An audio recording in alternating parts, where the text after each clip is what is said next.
Well, hello, everybody.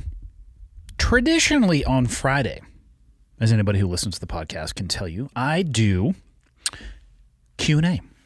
Full Auto Friday is what I call it, and I get a variety of questions, and I will answer them to the best of my ability.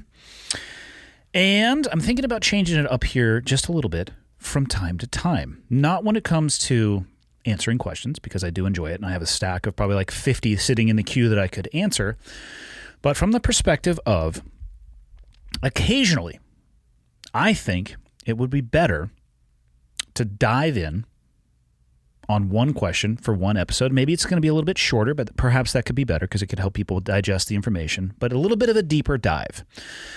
Today is going to be one of those days, and we're going to talk a little bit about leadership, specifically somebody put into a leadership position that they feel like they may not be infinitely qualified for yet. I'm going to add that term, yet. So that's what it's going to be. It's not really going to be a full auto rapid fire Q&A today. We're going to do one question and one question only. Here we go. Full Auto Friday, 1:30. Enjoy. Okay, got the red smoke. Gun run, north or south, west of the smoke, west of the smoke. Okay, copy, west of the smoke. I'm looking at danger close now. Come on with it, baby, give it to me, I need it. You're cleared hot. Copy, cleared hot.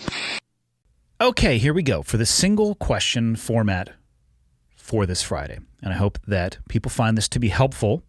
And if you like this deeper dive, which I don't want to do all the time, but I think, like I said in the intro, occasionally a topic will come up where there is value in doing so. Please let me know in the comments somewhere so I can take a look at it. And if you think that the deep dive is not a good idea, then tell me that too, and I'll take a look at it. But here we go. This one, like I said, again in the intro, is based around leadership. Hello. I am 24 years old, going on 25 in December. So just around the corner, because this is getting recorded early November. And I've been listening to the podcast since around the beginning of 2020. I am writing to you because I recently got hired on to a construction company as a foreman, and I have quickly realized I am in way over my head.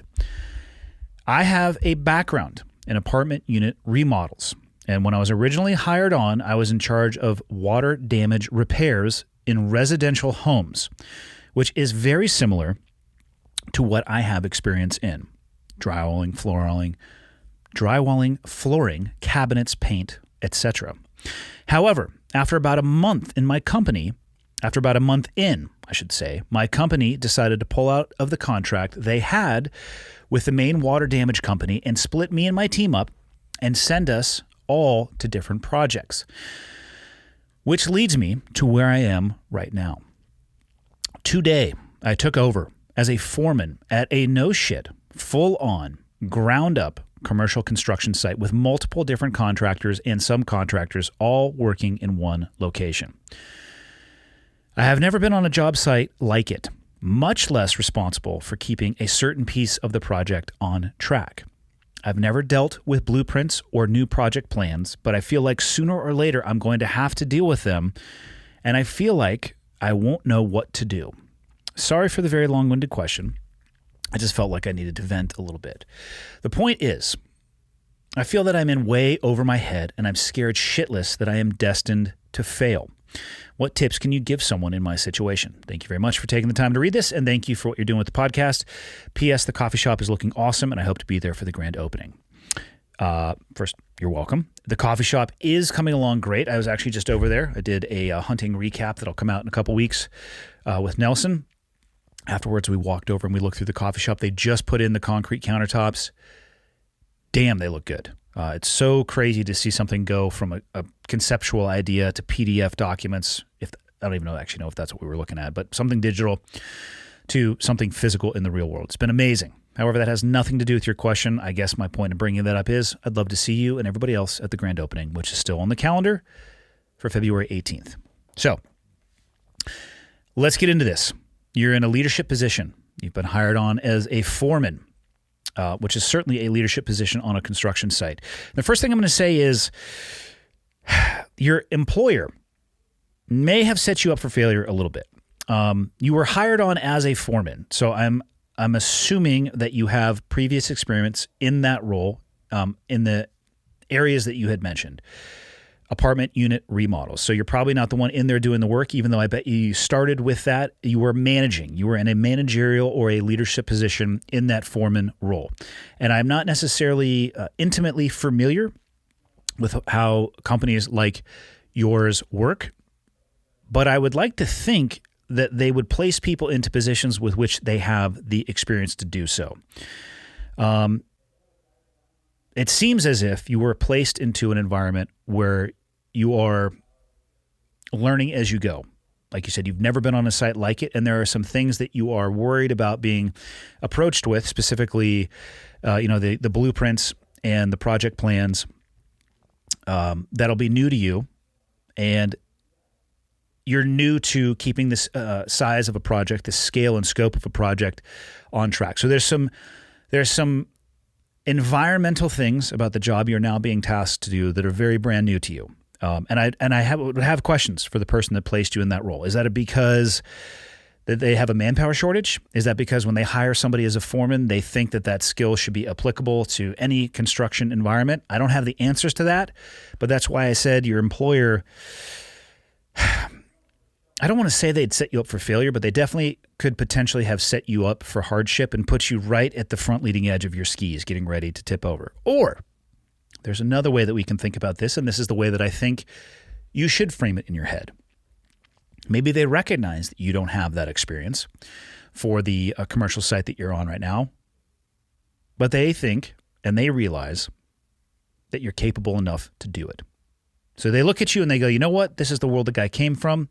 We got this big project coming up. We're going to put him in this role. We're going to allow him to grow into it because we think it's possible and because we think he's capable of it. That's how I would prefer you think about it, and that's how I'm going to frame my answers. My answers actually are, it doesn't matter what your employer thinks of it. I just think it's a healthier place for you to be if you think of it in that manner. So let's talk about leadership here.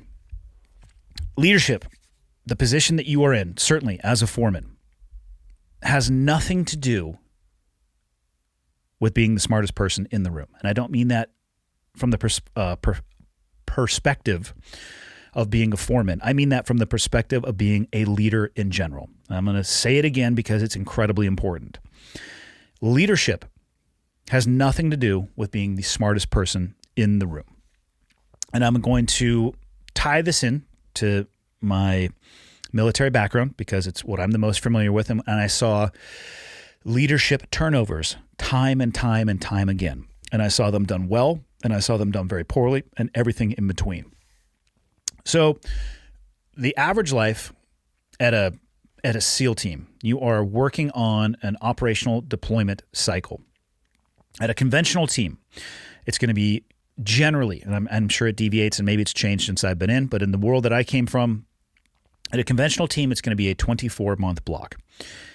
In that, about 18 months of that are going to be spent training. Individual training where people are pursuing individual skills. Maybe they're going to breacher school, sniper school, free fall. Well, actually, not even free fall anymore. Comm school, fill in the blank, whatever they may want to pursue. Then they come together for some unit level training. And they go through all the basic blocks that are required for competence to be able to deploy. They do some exercises at the end. They deploy. Maybe to a combat environment, maybe not, depending on what's going on in the world.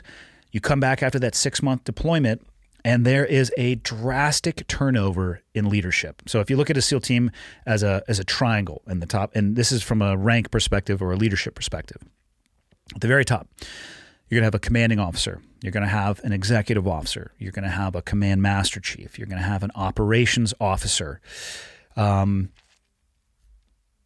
Almost everybody in the roles that I just listed will be gone at the end of that 24 months.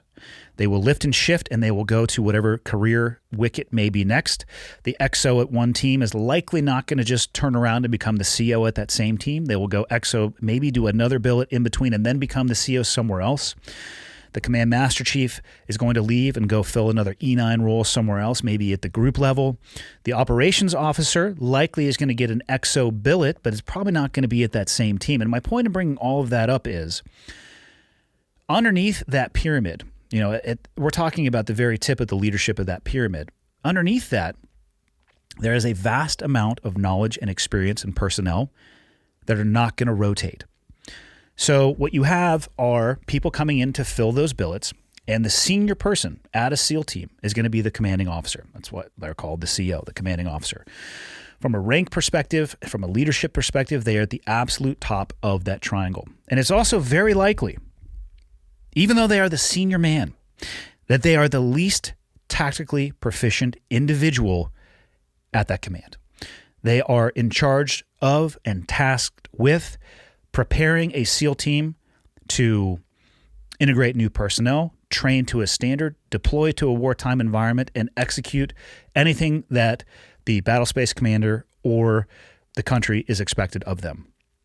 The people that they are rolling in on top of are probably very tactically proficient. They have what we call boots on the ground experience. They're still very tied to the battlefield, whereas by the time you become a CO, you are likely very detached from that, and they're still in charge. And that can become an absolute leadership challenge because you are tasked with leading people who have more experience and are more current than you are. And one of the biggest mistakes that I have seen made is when that individual comes in, they try to be something that they are not. Instead of identifying where their weaknesses are and doing what I would recommend, which, jumping ahead a little bit, which would be staffing your weaknesses, they act as if they are the smartest person in the room. And then when I look back on failures in leadership, that is one of the issues that I have seen time and time and time again. An unwillingness or an inability of somebody to get out of their way, and they associate the fact that they have the big seat at the table with that they need to have all of the answers and that they are somehow smarter than everybody else in the room. And I'm just here to tell you right now, if you always think that you are the smartest person in every room that you are in, it's just a matter of time until you get kicked directly into the dick. It's going to happen. I'm sure there is somebody on earth who is the smartest person on earth, but it's not me, and I'm sorry, it's not you. And that's a really poor way to look at leadership because it has nothing to do with being the smartest person in the room. The best commanding officers that I worked with made no attempt to be tactical experts on the ground. It wasn't their job anymore. So what they did is the first thing that I recognize is they would identify their weaknesses and then they would staff them.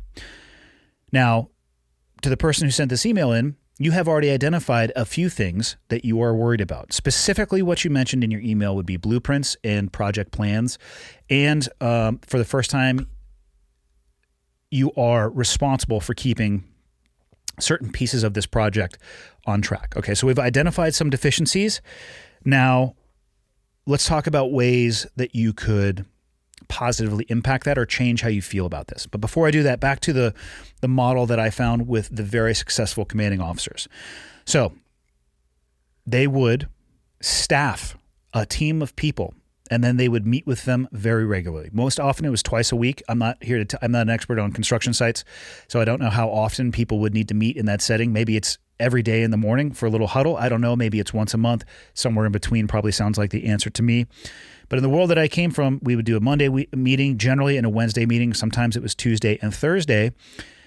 And we would get a pulse of what's going on. And people would go around the room and talk about what was currently going on, what they were working on, what had happened in the past. You know, so like a week in review in the past, a week looking ahead in the future.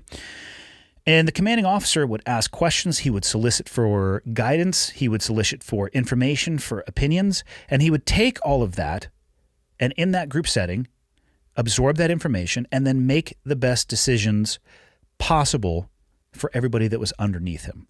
It's incredibly powerful, impactful, and effective leadership. So it's unlikely that you're probably going to be able to put together a team of people because the example I gave was obviously the world that I came from. So how can we overlay that into the world that you are working in?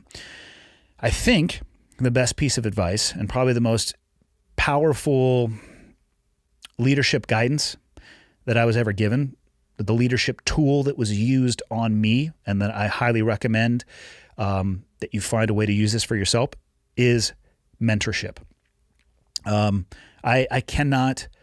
I don't have the vocabulary to describe the difference it made in my career by having people who were invested in my success, that I could go to when needed, when I had questions, and that had created for me an environment that had some buffers that I could move a little bit left and right, make some mistakes here and there, but largely keep the train moving on the tracks in the right direction. Just that ability of having somebody who was above me, and whether that's in knowledge or experience or just time on the job, and they're on a ladder and they put their hand down and they grab your hand and they pull you up. That's the value of a mentor. And then, of course, what I'll add, even though it's not necessarily germane to what we're talking about, in my experience, the best thing you can do to pay somebody back and to honor what they did for you is to turn right around and to do it somebody else. That's how it becomes enduring, and how you can continue to pass that on. I think that's a hugely important step. But now, I think you have a couple ways that you could seek mentorship.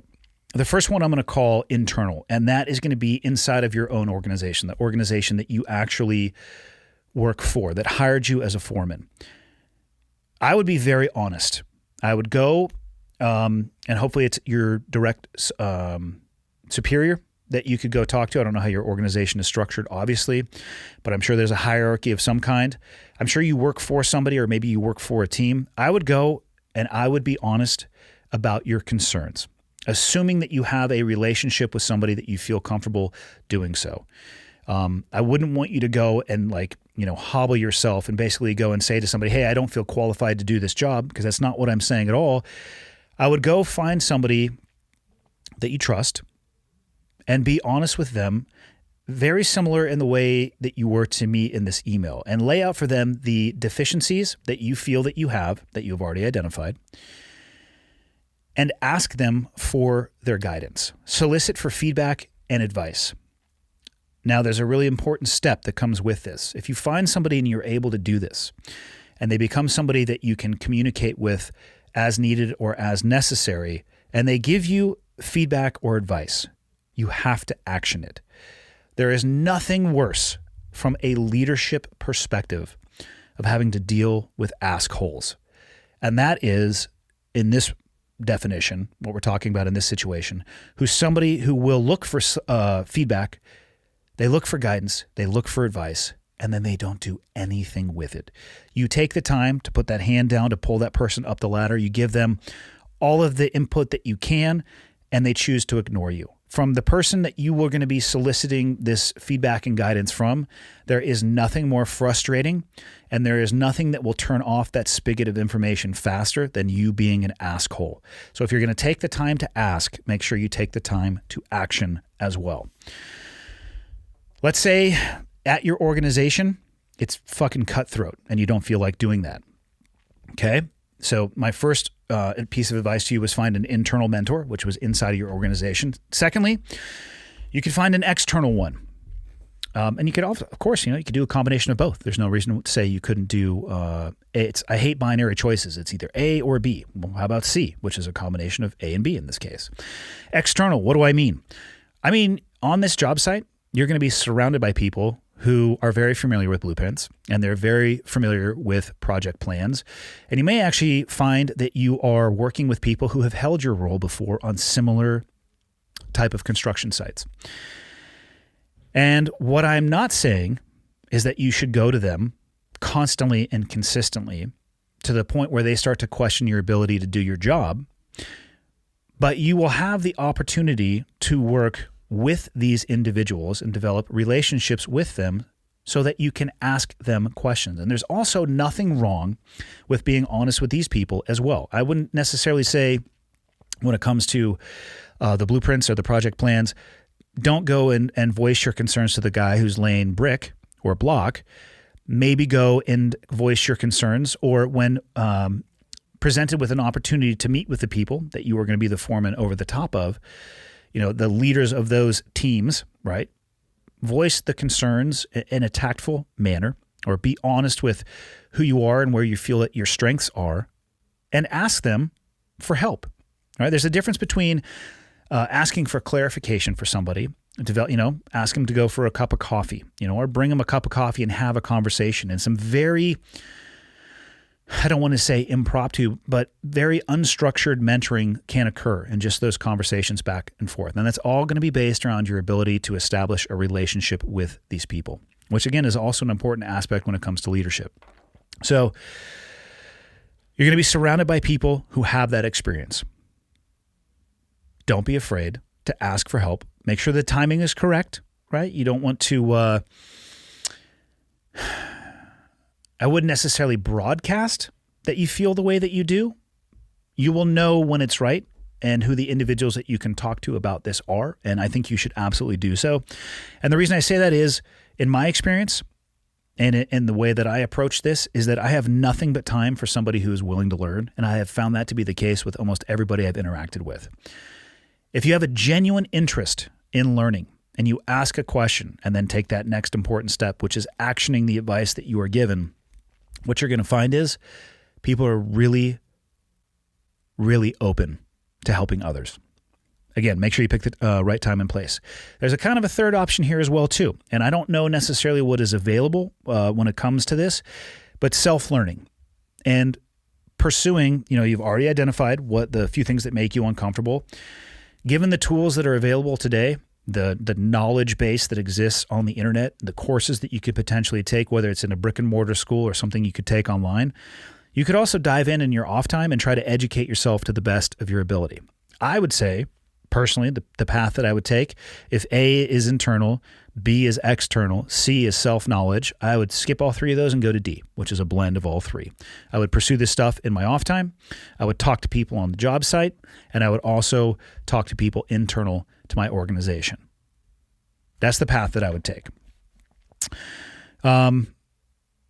Specifically, you ask what tips can I give someone who is in your situation? And let me tell you right now, I understand exactly how you feel. The last role that I held in 2010, I was, for the first time, the senior person on the physical battlefield. And that had never really been the case because I had come up through the enlisted ranks and there was always people that were above me in leadership positions. And when I got to that place, it kept me up at night because I was absolutely and utterly terrified of making a bad decision or doing something stupid that would terminate in the injury or death of somebody else. I actually it's not that I didn't care about myself or wasn't worried about something happening to me. I was just far more worried about the impact of my decisions on others. Now, there are some parallels between that situation and the one that you are in. Hopefully, there's no risk to life on the job site that you are on. If there is, I would suggest maybe looking for another job somewhere else on a different type of job site. But the parallel that tie the two together is that feeling of that burden of leadership and that worry that maybe you're in over your head. I know exactly what you feel like when you say that. And what I'll say is, I don't think you're destined to fail. It's okay to be scared shitless. Leadership is a burden, and I'm not saying it should keep you up at night, but it's something that you should think about. Maybe not to the scared shitless point, but it's a burden because it's so impactful. The only reason that you're going to be destined to fail, I should say, is if you don't change or do anything to change the situation that you are in. If you just bury your head in the sand and hope for the best, yes, I would say you're destined to fail. The fact that you reached out and sent this email makes me feel like that you want to make a change, that you want to do everything you can to be successful. So I would say pretty emphatically, you're not destined to fail. It can feel like that, but there are things that you can do. So, specific tip. Don't try to be somebody that you are not. It's okay to say in a moment, specifically, again, one of the parallels of my old job, even in an environment that's very dangerous, it is okay from time to time to say you don't know what to do. You better figure it out really fucking fast. But in the world that you're working in, hopefully nobody's life is on the line. I know there are financial consequences, but it's okay to say that you don't know. I will add to that before going any further that you need to know where to go to get the answers, right? So if somebody comes to you and they have a question and you don't know the answer to it, don't be somebody that you're not. Don't lie. Don't make something up. Don't repeat something that you heard somebody else say that you're not quite sure of. It's okay to say, I don't know, but you need to know where to go for the answer to that, and then you need to get back to the person. What would be a great way to understand where to go for that? The mentors that I talked to you about, the external, the internal, and that self-knowledge as well. So Identify right now where you'd go for those answers. Ask the questions. My favorite question is why. You are definitely operating in an environment now that you don't have a ton of familiarity with. When construction isn't new to you, but this type is. Develop a relationship with the people on that job site, and don't be afraid to ask them why. I've often found that when you ask people why and they're talking about something that they're very good at, that they're an expert at, they enjoy telling you about it. That's an opportunity to learn. Again, that's another way to be mentored by somebody who doesn't even realize that they're mentoring you, just by simply asking the question, why? And don't be afraid to ask for simple explanations. If somebody comes to you or two people come to you and they have an issue and you don't understand either portion of the conversation or the potential or desired end state, don't hide that. Ask for a simple explanation. Ask for each of them to explain what it is they're trying to accomplish and how they meld together and what you're aiming for. And maybe you don't have the answer right in that moment, right? But you've already identified where you're going to go for that. But it allows you to be open, honest, transparent, still maintain that leadership position, get back to your people. It gives you the opportunity to learn by having them explain. All of that is based on your ability and willingness to just be open, to ask those questions and not stand there and act as if you know everything. Because I'm telling you right now, and God, everybody listening to this or watching this, the number one issue that I have seen from leaders that fail is their inability to see beyond themselves. They just think they're the smartest person in the room. And I'm telling you right now, set an egg timer, because they're going to go into a room where somebody is smaller and they're going to look like an asshole. So, what else? Communicate early and often. If you are having issues or you think you are approaching issues, deal with them up front. You need to have a proactive versus a reactive mindset as a leader. And one huge piece of advice that I'll give you is do not hide bad news. Bad news generally does not get better over time. So if you have identified a problem and you feel like you are over your head with that problem, if you don't do anything about it, you try to hide the problem, then yes, you're probably destined to fail. Even if you think it might make you potentially look bad as the foreman, my recommendation is to be, you guessed it, upfront and honest, and escalate it up the chain of command if you need to. Go to those internal or external mentors and do everything you can to get out in front of it. Just do not hide bad news. I know a lot of people think, and I have thought this myself, I'll just give it some time. It's probably going to get better. That actually hasn't been the case most of the time. Most of the time, it generally gets worse. So, and I'll leave you with this thought when it comes to leadership. As a leader, your role as a foreman, it's your job to see the big picture, and you need to manage that. Not every minuscule detail that is occurring on the project. And hopefully for you, that can help you take a little bit of burden off, right? As the foreman, like I said, you can go talk to the guy laying blocks, but you, from the day-to-day interaction and managing this project, you're probably better off talking to his boss or the leader of that particular, maybe the electricians or whatever it may be, the plumbers, the block and brick, the steel. You don't have to talk to everybody, but make sure you're talking to the right people. You don't need to manage every minuscule detail because they're going to have people tasked with doing that. So focus your energy and effort largely on their leadership so you can come together and get a bigger perspective or better perspective of what's going on job site wise. I say that because you need to balance the amount of time that you have with your head down, looking into these variety of tranches that occur on a construction site, and having your head up, which is going to speak to keeping pieces of the project on track. Because if you spend all your time looking down and in, you're going to lose the bigger picture of the up and out. When is this job supposed to be done? What are the standards that it's supposed to be done to? You have to balance that as a leader. And this kind of ties in a little bit to, not hiding bad news. The piece of advice that I will leave you with is lean into the things that scare you. If you go to bed one night in this role as a foreman and you're looking up at the ceiling and you're like, God damn it. There's this one particular aspect that you know it's bugging you and you don't want to deal with it, start your day the next day with that. Your performance on the job site and everybody's life on the job site and the overall end state and how the job is going to end up will likely be better if you attack it from that perspective. So lean into the things that scare you, and I wish you the best of luck. Send me an email at the end of this and let me know how the job site goes because I'm fascinated to hear how it went. And that's all I have for this Friday's episode. See you Monday.